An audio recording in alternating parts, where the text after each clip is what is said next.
Allez les gars, on se retrouve sur le Club Mésange là, ok? Le Club Mésange sur Facebook qui me pose des questions pour qu'on fasse une FAQ aujourd'hui. J'ai sélectionné quelques questions. Évidemment, je vais pas répondre à tout le monde et encore une fois, je vais me sentir mal, je le sais, parce que je vais laisser des gens sur la touche. Mais voilà, c'est comme ça, on peut pas non plus faire des vidéos qui durent 2 heures, c'est comme ça. En plus, je suis tellement bavarde que du coup, bah voilà, ça laisse pas forcément de la place pour tout le monde.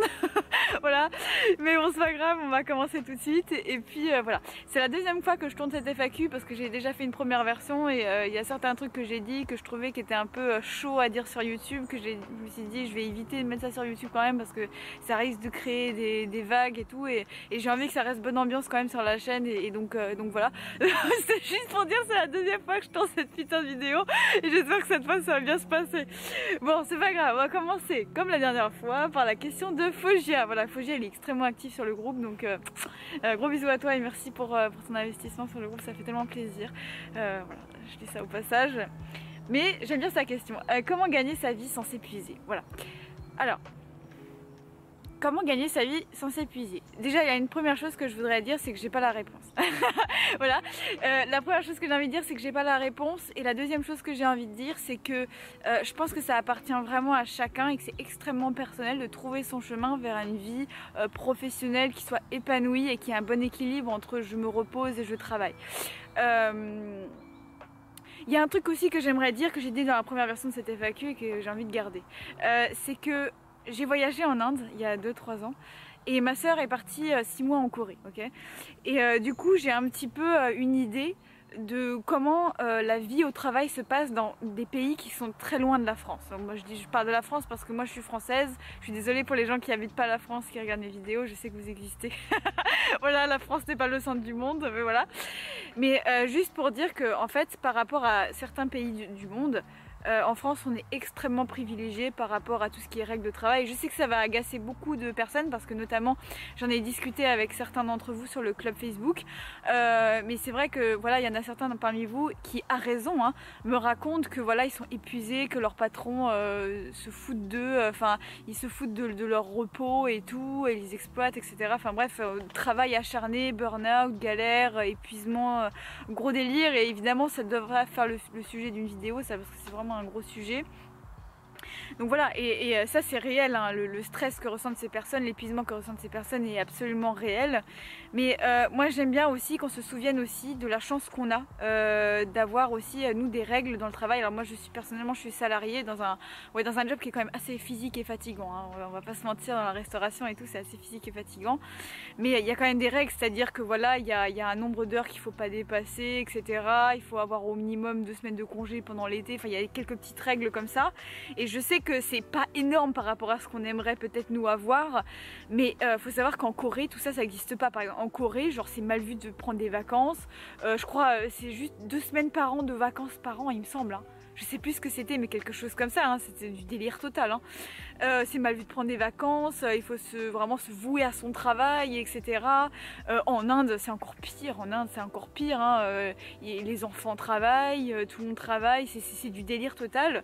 Et voilà, quand nous les Français là, avec nos petites règles là comme ça, on se plaint. Alors évidemment, je voudrais pas, voilà, oui, parfois on a vraiment raison de se plaindre, mais ça vaut aussi le coup de se dire, ok, il y a énormément de choses à améliorer en France, mais il faut aussi savoir qu'on est privilégié par rapport à certaines personnes qui vivent pire encore. Voilà, il faut pas que ce soit un concours qui est le pays qui souffre le plus, etc. Il faut pas rentrer là-dedans non plus. C'est juste que ça vaut aussi parfois le coup de regarder là où on a de la chance, voilà. Et je dis pas qu'il faut arrêter le combat pour voilà être mieux respecté au travail, etc. Mais par exemple ce matin j'ai eu un rendez-vous de médecine au travail et en fait voilà, j'avais un médecin en fait qui me suit par rapport au fait que je suis salariée et tout, et le mec m'a vraiment posé sincèrement la question, est-ce que vous vous sentez bien au travail, est-ce que vous vous sentez épuisé, si jamais vous vous sentez épuisé, n'hésitez pas à nous appeler parce qu'en fait c'est notre travail, c'est pour ça qu'on est là, c'est pour ça que vous êtes aujourd'hui en rendez-vous, c'est pour que vous ayez un suivi et que vous fassiez pas de burn-out, que vous fassiez pas virer injustement de votre bureau parce que votre santé et votre santé mentale, la santé mentale incluse, Et j'étais très agréablement surprise par le fait que justement ce genre de rendez-vous soit obligatoire en France. Enfin en tout cas, voilà, moi en tant que en fait je suis salariée, j'ai à la fois en tant qu'intermittent du spectacle parce que je fais du chant lyrique en chœur et tout, donc intermittent du spectacle. Et j'ai fait aussi un autre rendez-vous pour mon job en restauration, donc j'ai eu 2 rendez-vous de médecine au travail. Et j'étais très agréablement surprise par ces 2 rendez-vous qui se sont très bien passés où vraiment les infirmiers étaient à l'écoute et en mode voilà, s'il y a besoin d'aide, que ce soit psychologique ou physique et que ça a un rapport avec votre travail, il faut nous appeler, voilà. Et on a de la chance d'avoir ça, voilà. Et je sais, il y a énormément de progrès à faire, mais on a aussi de la chance par rapport à ça. Donc ça c'était un peu le côté opinion, et je sais que ça va énerver certaines personnes parce que voilà, surtout les gens qui souffrent au travail, il y en a beaucoup en France, il y en a énormément. Mais voilà, c'était un peu ce que j'avais à dire par rapport à la question de Foggia, même si ça répond pas vraiment à la question, parce que voilà, la question c'est comment gagner sa vie sans s'épuiser. Je pense vraiment que ça appartient à chacun.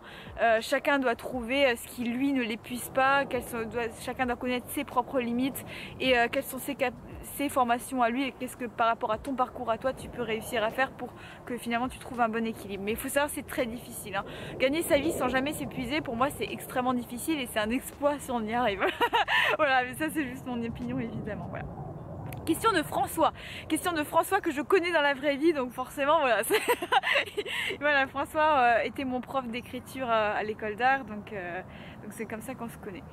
Je me souviens de toi dans un rapport au sol, là où nous on s'assoit ou on se lève, et pour tes vidéos en forêt souvent c'est pareil, assise au sol. Ça vient de la danse, d'une quête de confiance, d'énergie.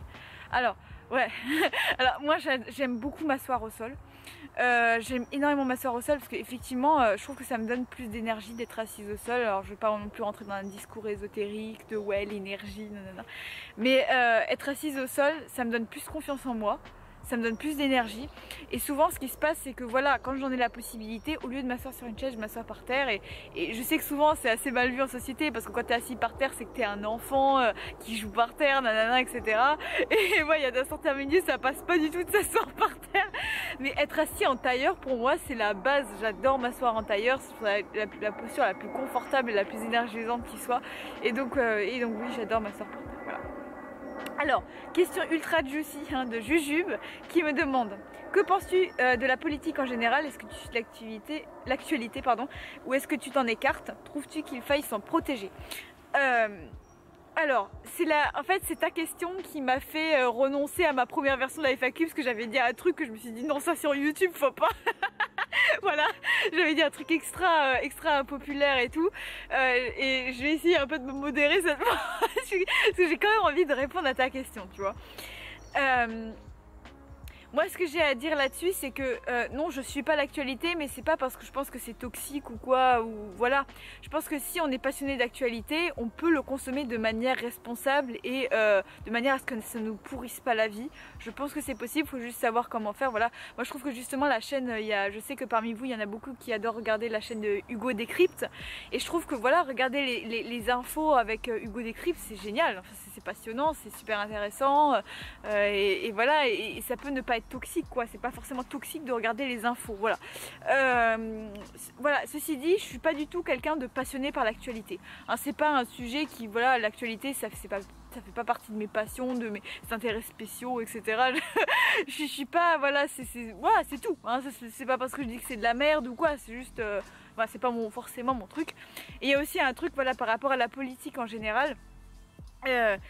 Voilà, j'ai l'impression qu'en fait tout le monde s'accorde pour dire que les gens d'en haut, c'est-à-dire le gouvernement et voire le président, les ministres et tout, c'est tous des cons, c'est tous des pourris, etc. etc. Et moi c'est un truc que j'ai jamais ressenti et que j'aimerais ne jamais ressentir, parce que quand j'entends les gens qui râlent après Macron par exemple, ou même Sarko, ou n'importe quel président qu'on a eu, genre, ils ressentent vraiment une frustration terrible et intense, genre celui-là je peux pas supporter, et puis il a encore mis cette mesure en place, ce connard, bla. Et je me dis mais oh les gars, vous faites tellement de mal, en fait, vous faites tellement de mal. Moi je pourrais pas, j'ai déjà assez de frustration comme ça dans ma vie, j'ai déjà assez de difficultés. Si en plus j'étais frustrée comme ça des gens qui nous dirigent, qui nous gouvernent, etc., ça me rajouterait un stress que je ne veux pas vivre, en fait, que je ne veux pas subir. Et du coup voilà, et ouais, de manière générale je me suis jamais sentie, voilà, ça m'est arrivé souvent de ne pas être d'accord avec ce que disent certains politiciens, bien sûr, comme tout le monde, voilà, j'ai des profonds désaccords avec certains politiciens, etc. Mais sentir vraiment une profonde frustration qui vient des tripes, ça m'est jamais arrivé. Et après, il y a aussi un truc, c'est que je considère que ces politiques-là, la politique déjà c'est extrêmement compliqué. Et puis voilà, même s'il y en a certains qui prennent des décisions de merde, voilà, ça reste des êtres humains qui font des erreurs. Il y en a certains parmi eux qui sont sincères. Oui, il y a des politiciens qui veulent vraiment le bien de la France. Il y en a. Et je sais pas, leur cracher dessus, c'est pas un truc dans lequel je me reconnais. Et donc voilà, pour répondre à ta question, en essayant d'être un peu correcte et de pas sortir des grosses impopularités, des grosses opinions impopulaires. Voilà. Donc j'espère que j'aurai offensé personne avec ce que je dis. Encore une fois, chacun a le droit d'avoir son opinion et moi je ne détiens absolument pas la vérité. Et je sais que voilà, j'ai conscience que ce que je dis, bah, ça mettra en profond désaccord certaines personnes qui estiment qu'au contraire, il faut se rebeller contre le gouvernement, etc. etc. Et prendre ça au sérieux parce que c'est notre pays et notre avenir, enfin bref, nos enfants. Voilà, chacun a son opinion, je veux vraiment offenser personne et je tiens à le dire. Oh, on va enchaîner avec une question plus légère de Audrey. Quelles sont tes séries, les séries que tu regardes en ce moment? Squid Game. Squid Game les gars, oh, c'est trop bien Squid Game. Je suis à l'épisode 4 les gars, je suis à fond. Et j'ai envie de vous dire une chose, là au lieu de tourner cette vidéo, j'aimerais être chez moi dans mon canapé en train de regarder Squid Game. Mais malheureusement j'ai pas le temps, je vais devoir travailler sur les calendriers de l'avant, je vais devoir faire mon chant, je vais devoir faire plein de trucs, je vais devoir monter cette vidéo, je vais la mettre sur YouTube et j'aurai pas le temps de regarder Squid Game et c'est un grand désarroi pour moi. Parce que c'est trop bien. Je viens de finir la saison 3 de Sex Education qui est pour moi une série doudou tellement incroyable, exceptionnel. Les personnages sont tellement touchants, je suis fan d'Eric, il est tellement choupi et la saison 3, cette série est tellement agréable, déculpabilisante, touchante, mignonne, rigolote, je l'adore. J'ai fini la saison 3 il n'y a pas longtemps. J'ai regardé à sa sortie et j'adore. Et puis sinon bah, je regarde toujours un peu Lucifer à côté. Voilà. Lucifer c'est la série un peu légère que je regarde quand j'ai pas envie de rentrer dans un gros truc genre Squid Game, tu vois. Mais sinon voilà, c'est un peu ce que je regarde en ce moment. Coucou, c'est Lulu. Tu aimes quel type de nourriture? Italien, coréen, thaï? Italien. Alors, j'adore manger italien, j'adore cuisiner italien. L'odeur du basilic pour moi c'est la base, voilà la base tout simplement. Il y a aussi une cuisine que je trouve drôlement sous-cotée, c'est la cuisine allemande. J'ai la moitié de ma famille qui est allemande et en Allemagne on mange toujours très bien. On bouffe grave bien en Allemagne. Alors certes c'est très gras, certes c'est très malsain, c'est beaucoup saucisses, tu vois, genre gras et tout.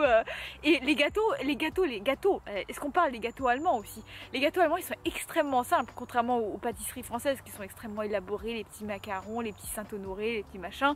En Allemagne on reste sur du gâteau très simple, tu vois, vraiment des trucs basiques, mais qui sont délicieux. C'est à chaque fois délicieux. Au Nouvel An on mange les Berliner, les fameux Berliner, qui sont absolument trop bons et qui sont pourtant des beignets assez simple quoi. Donc oui j'adore manger en Allemagne, c'est vraiment super bon, ultra réconfortant, c'est ça en fait, c'est une bouffe réconfortante, c'est pas sophistiqué comme ça comme en France, comme dans certains autres pays où on mange très bien, ou comme en Italie aussi, mais c'est bon et c'est réconfortant et ça fait du bien manger allemand. Donc voilà.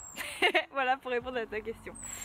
Quelle est ta plus grande fierté de Sabrina Chan? Ah ouais, ma plus grande... Ah, c'est des questions trop stimulantes les gars, là. Je suis en ébullition là les gars. Ma plus grande fierté, je crois que c'est cette chaîne YouTube, vraiment. Je crois mes progrès en chant, je dirais, et cette chaîne YouTube, parce que réunir autant de personnes comme ça, vous êtes 300 à regarder mes vidéos tous les jours les gars. Et c'est pas du tout la première fois que j'essaye de faire une chaîne YouTube qui tourne un petit peu. J'ai déjà essayé plusieurs fois avant. J'ai essayé des vidéos de dessin, des vidéos j'avais fait quoi aussi, de yoga et tout, et ça a jamais vraiment décollé, jamais marché.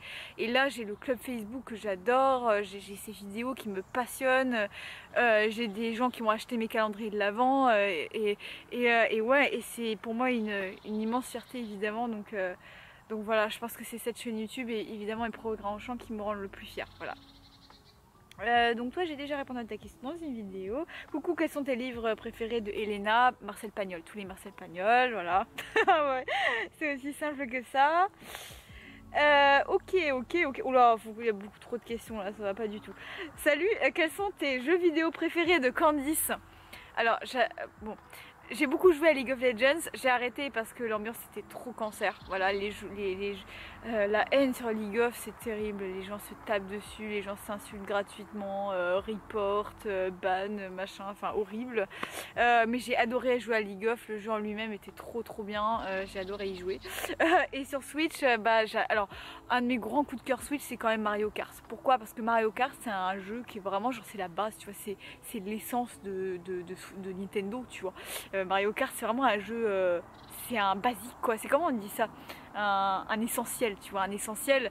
Et c'est un jeu qui est très facile à prendre en main et genre tout de suite avec tes potes, tu peux te dire tiens, c'est un Mario Kart, tu vois, il n'y a pas besoin d'expliquer les règles ou quoi. Hop, allez, on prend les manettes et hop, on fait une petite partie et c'est un kiff à chaque fois et je suis folle de joie à chaque fois que je joue avec mes potes à Mario Kart, c'est vraiment un énorme kiff et j'ai tellement fait de parties avec mon père, on s'est tellement éclaté, ça fait tellement oublier les problèmes. Mario Kart, j'adore ce jeu.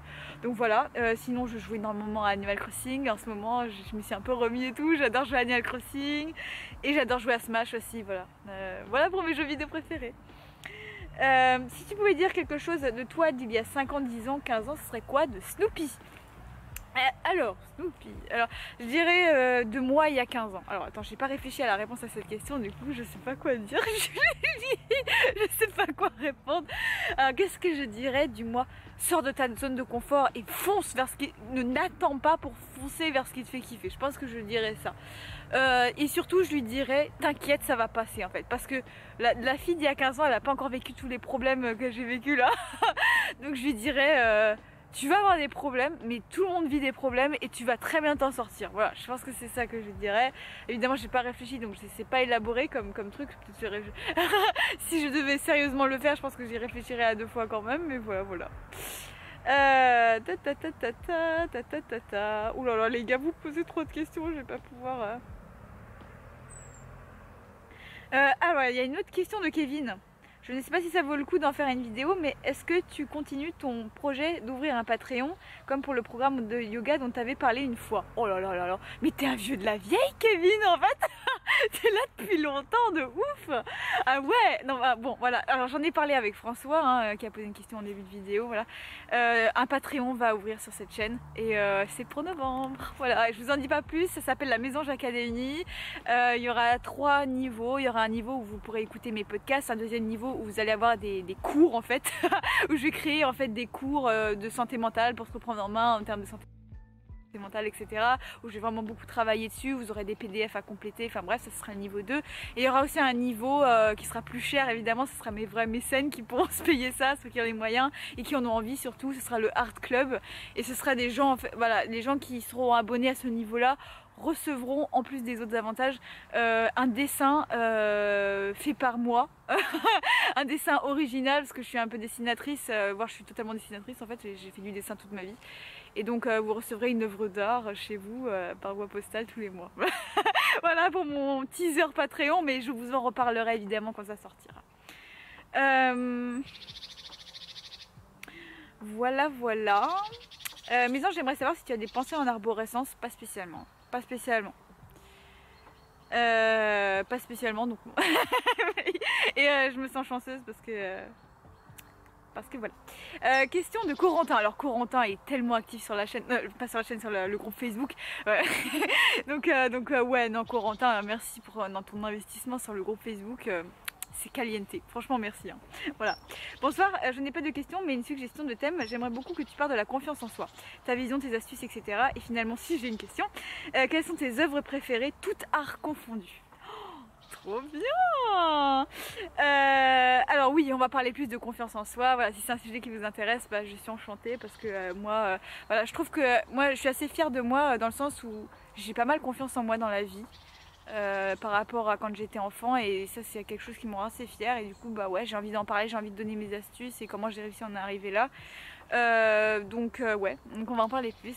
Et donc quelles sont tes œuvres préférées? Oh là, c'est dur hein, tout art confondu, c'est dur hein. Là j'ai un truc qui me vient à l'esprit, c'est Manon des Sources, le film avec Emmanuelle Béard, elle s'appelle comme ça, la fille qui joue Manon. Aïe aïe aïe, tout art confondu, oulala, il y a la musique et tout.